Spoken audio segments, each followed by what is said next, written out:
بسم اللہ الرحمن الرحیم۔ السلام علیکم ورحمۃ اللہ وبرکاتہ۔ کلاس کے آغاز میں ہم اللہ تعالیٰ کے شکر گزار ہیں جس کی توفیق سے ہم اس نیک کام کا آغاز کر رہے ہیں، اور اس نیک کام میں جتنے بھی لوگ شامل ہیں سب مبارکباد کے مستحق ہیں۔ اللہ تعالیٰ سب کی کوششوں کو قبول فرمائے اور سب کی کوششوں میں برکت عطا فرمائے، آمین۔ کلاس کے آغاز سے پہلے میں ایک چھوٹی سی بات کی وضاحت کرنا چاہوں گی کہ یہ کورس ان لوگوں کے لیے ہے جو قرآن پاک کو پڑھنا نہیں جانتے، یا قرآن پاک کو پڑھنا تو جانتے ہیں لیکن تجوید کے ساتھ پڑھنا نہیں جانتے۔ جیسا کہ آپ سب جانتے ہیں، قرآن پاک اللہ تعالیٰ کا کلام ہے، اور قرآن پاک کو اللہ تعالیٰ نے جبرائیل امین علیہ السلام کے ذریعے حضرت محمد مصطفیٰ صلی اللہ علیہ وآلہ وسلم پر نازل فرمایا ہے۔ قرآن پاک کو اسی طرح سے پڑھنا جس طرح آپ صلی اللہ علیہ وآلہ وسلم نے پڑھا اور پڑھایا، یہ بات بہت زیادہ ضروری ہے۔ ہم چونکہ عجمی ہیں اور قرآن پاک عربی زبان میں نازل ہوا ہے، اس لیے قرآن پاک سیکھنے کے لیے ہمیں تھوڑی سی محنت کی ضرورت ہے، اس لیے کہ رسول اللہ صلی اللہ علیہ وآلہ وسلم نے فرمایا من لم یتغن بالقرآن فلیس منا۔ آپ صلی اللہ علیہ وآلہ وسلم نے فرمایا جو شخص قرآن پاک کو خوش الہانی یعنی اچھی آواز کے ساتھ نہ پڑھے وہ ہم میں سے نہیں۔ اب صرف اچھی آواز کے ساتھ پڑھنا ہی کافی نہیں ہے، اگر حروف کے مخارج صحیح نہ ہوں اور حروف کی صفات درست نہ ہوں اور تجوید کے قواعد میں غلطیاں ہوں تو صرف اچھی آواز کا ہونا ہی کافی نہیں ہے۔ دیکھیں، اگر ہمیں دنیا میں کسی عمارت کی پختگی کو دیکھنا ہوتا ہے تو ہم سب سے پہلے اس کی بیس کو دیکھتے ہیں۔ اگر اس کی بیس مضبوط ہوتی ہے تو وہ عمارت بھی مضبوط ہوتی ہے، اور اگر اس کی بیس کمزور ہوتی ہے تو وہ عمارت بھی کمزور ہوتی ہے اور اسے گرنے کا خطرہ بھی لگا رہتا ہے۔ اسی طرح سے اگر ہم نے قرآن پاک کو سیکھنا ہے اور صحیح طریقے سے پڑھنا ہے تو ہمارے لیے تجوید کا سیکھنا لازمی ہے، ضروری ہے۔ تو اس کے لیے ہم سب سے پہلے تجوید کو جانیں گے کہ آخر تجوید کیا ہے۔ تجوید کے لغوی معنی ہیں عمدہ کرنا، اچھا کرنا۔ تجوید کے لغوی معنی کیا ہیں؟ تجوید کے لغوی معنی ہیں عمدہ کرنا، اچھا کرنا۔ اب ہم تجوید کے اصطلاحی معنی کو دیکھیں گے۔ تجوید کے اصطلاحی معنی ہیں قرآنی حروف کو ان کے مخارج، صفات اور تجوید کے قواعد کے ساتھ پڑھنا تجوید کہلاتا ہے۔ تجوید کے اصطلاحی معنی ہم نے کیا دیکھے؟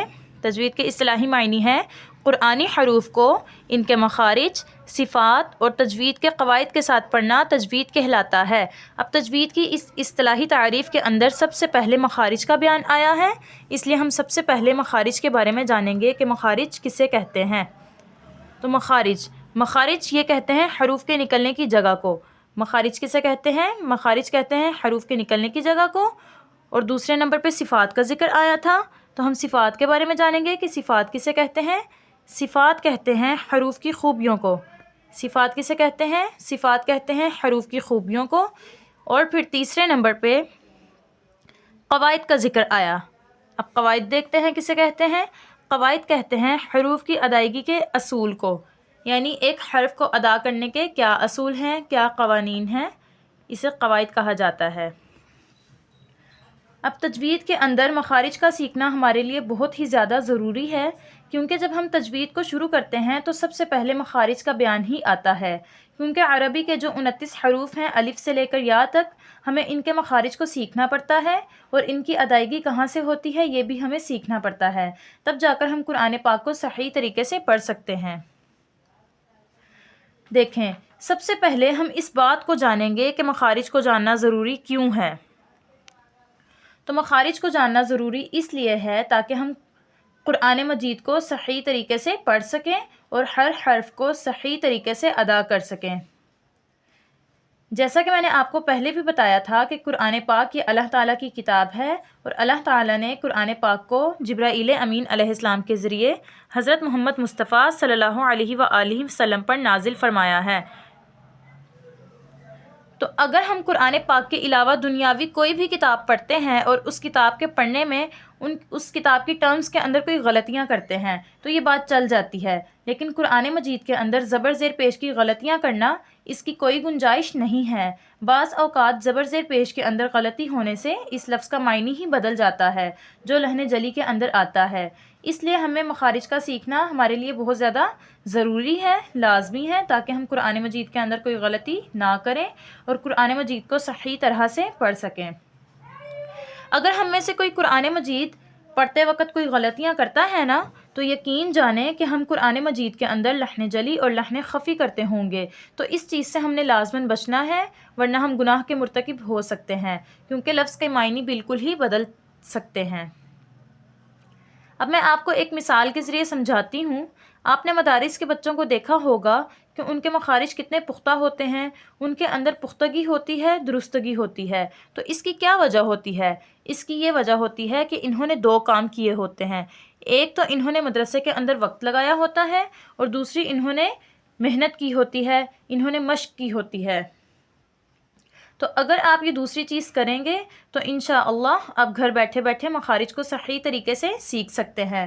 جب تک آپ پریکٹس نہیں کریں گے، جب تک آپ محنت نہیں کریں گے، تب تک کوئی بھی چیز وجود میں نہیں آئے گی۔ تو اس لیے جو لفظ آپ کو زیادہ مشکل لگتا ہے، سمجھ میں نہیں آتا، آپ نے اسے بار بار دہرانا ہے تاکہ وہ لفظ آپ کے لیے آسان ہو جائے۔ تو اب یہاں پر ہم مخارج کے بارے میں جانیں گے۔ مخارج یہ جمع ہے مخرج کی۔ مخارج کے بارے میں ہم سب سے پہلے اس لیے جانیں گے کہ تجوید میں سب سے پہلے مخارج کا ہی بیان آتا ہے۔ مخارج یہ جمع ہے مخرج کی، اور مخرج کا لغوی معنی ہے نکلنے کی جگہ۔ مخرج کا لغوی معنی کیا ہے؟ نکلنے کی جگہ۔ اب مخرج کے اصطلاحی معنی دیکھتے ہیں۔ مخرج کے اصطلاحی معنی ہے منہ کے وہ حصے جہاں سے حروف ادا ہوتے ہیں۔ مخرج کے اصطلاحی معنی کیا ہے؟ منہ کے وہ حصے جہاں سے حروف ادا ہوتے ہیں۔ اب یہاں پر سوال یہ پیدا ہوتا ہے کہ منہ کے ایسے کون سے حصے ہیں جہاں سے حروف ادا ہوتے ہیں؟ ٹھیک ہے، تو اب ہم اس کا جواب دیکھتے ہیں۔ اس کا جواب یہ ہے کہ منہ کے 5 حصے ایسے ہیں جہاں سے تمام حروف ادا ہوتے ہیں۔ پہلا کیا ہے؟ حلق، دوسرا ہے لسان، تیسرا ہے شفتین، چوتھا ہے جوف دہن، اور 5واں ہے خیشوم۔ اب دیکھنے میں اور سننے میں تو آپ کو یہ مشکل لگ رہے ہوں گے، لیکن میں آپ کو ان کی وضاحت کر کے بتا دیتی ہوں کہ یہ کسے کہتے ہیں۔ سب سے پہلے حلق کا ذکر آیا تو ہم سب سے پہلے حلق کو دیکھیں گے کہ حلق کسے کہتے ہیں۔ حلق کہتے ہیں گلے کو۔ حلق کسے کہتے ہیں؟ گلے کو کہتے ہیں۔ دوسرے نمبر پہ لسان کا ذکر آیا، لسان کہتے ہیں زبان کو۔ تیسرے نمبر پر شفتین کا ذکر آیا، شفتین کہتے ہیں ہونٹوں کو۔ چوتھے نمبر پر جوف دہن کا ذکر آیا، جوف دہن کہتے ہیں منہ کے خالی حصے کو۔ اور پھر 5ویں نمبر پر خیشوم کا ذکر آیا، خیشوم کہتے ہیں ناک کے باندھسے کو، جہاں سے ہم عموماً غنہ کرتے ہیں، اخفا کرتے ہیں، اسے خیشوم کہتے ہیں۔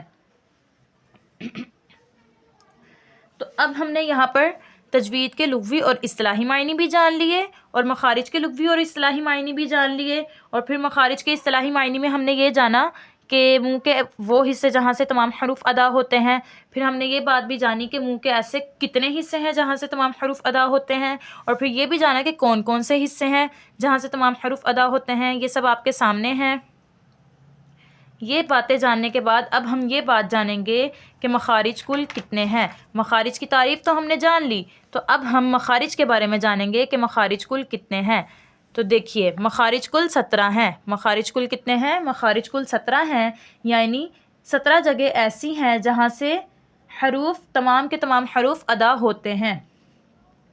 تو الف سے لے کر یا تک ٹوٹل تو 30 حروف آتے ہیں، لیکن آخر میں یا اور یا وہ دونوں ایک ہی شمار ہو جاتے ہیں، تو اس لیے یہ 29 ہی ہو گئے ہیں۔ تو یہ تمام کے تمام حروف 17 جگہوں سے ادا ہوتے ہیں۔ اب ہم یہ بات جانیں گے، مخارج کو جاننے سے پہلے ہم یہ بات جانیں گے کہ ان میں سے موٹے حروف کتنے ہیں اور باریک حروف کتنے ہیں۔ اس بات کو ہم کیوں سیکھیں گے؟ اس بات کو ہم سب سے پہلے اس لیے جانیں گے، اس لیے سیکھیں گے تاکہ مخارج کا جاننا اور مخارج کا سیکھنا ہمارے لیے آسان ہو جائے۔ ٹوٹل 29 حروف ہیں، حروف مفردات 29 حروف ہیں۔ ان میں سے ہم موٹے حروف اور باریک حروف کے بارے میں جانیں گے کہ موٹے حروف کتنے ہیں اور باریک حروف کتنے ہیں۔ یہ بات جاننے کے بعد ہمارے لیے مخارج کا جاننا بہت ہی زیادہ آسان ہو جائے گا۔ وہ کتنے 17 مخارج ہیں، ان کے بارے میں پھر ہم جانیں گے۔ دیکھیے 29 حروفوں میں سے موٹے حروف کتنے ہیں؟ 7 ہیں، موٹے حروف 7 ہیں، اور باقی کے جتنے بھی بچ جاتے ہیں وہ سارے باریک حروف ہیں۔ تو وہ 7 حروف کون کون سے ہیں وہ دیکھ لیتے ہیں ہم۔ پہلے ہے خ، پھر ہے صاد، پھر ہے ضاد، پھر ہے طا، پھر ہے ظا، پھر ہے غین، پھر ہے قاف۔ اب ہم ان کی تھوڑی سی مشق کر لیتے ہیں۔ خ، خ، صاد، صاد، ضاد، ضاد، طا، طا، ظا، ظا، غین، غین، قاف، قاف۔ یہ تھے موٹے حروف، اور ان کے علاوہ جو باقی بچ گئے ہیں وہ ہیں باریک حروف۔ تو مجھے امید ہے کہ آپ کو یہ کلاس سمجھ میں آ گئی ہوگی۔ اب ہم انشاءاللہ اگلی کلاس میں مخارج کا بیان شروع کریں گے۔ اب آپ نے ان حروف کی زیادہ سے زیادہ مشق کرنی ہے تاکہ آپ کے لیے بھی یہ حروف آسان ہو جائیں، اور انشاءاللہ ہم اگلی کلاس میں مخارج کے بیان کے ساتھ آپ سے ملاقات کریں گے۔ تب تک کے لیے آپ اپنا بہت زیادہ خیال رکھیے گا۔ السلام علیکم ورحمۃ اللہ وبرکاتہ۔